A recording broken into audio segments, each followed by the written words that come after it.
bismillahi raxmaan raxiim.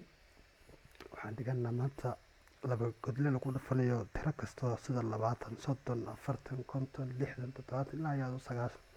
waa laba godle kasta 12, 13, 14, 15, laba godle oo lagu dhufanayo 20. qaab aad u fudud ayaa loo isticmaalayaa.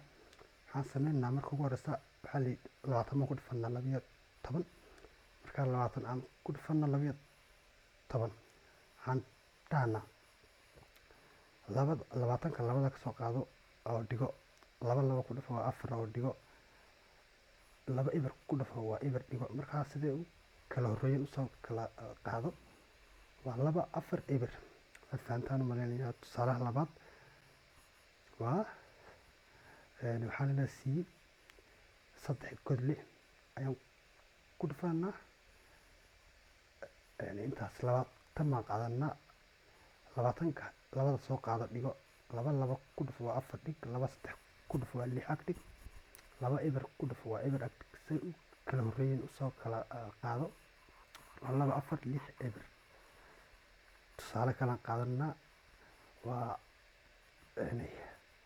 4 godle. markana waxaan sameynaa 4 godle markaan ka shaqeynaa waxaan isticmaalnaa isku qaabul ilaa iyo 5 godle 6 godle ilaa iyo 9 godle oo isticmaali kartaa. qaab kun baad raacaysaa insha Allah. waxaan sameynaa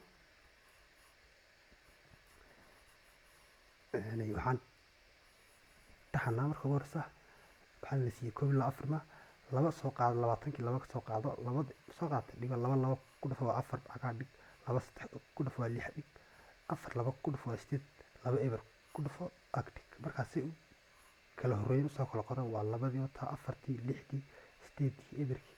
marka waxaad u isticmaali kartaa maxayna waa tiro kasto oo ah laba godle ayaad qaabkan tiro kasto markaa 20 aad ku dhufanayso 2 godle 3 godle 4 godle ilaa iyo 9 godle waad u isticmaali kartaa.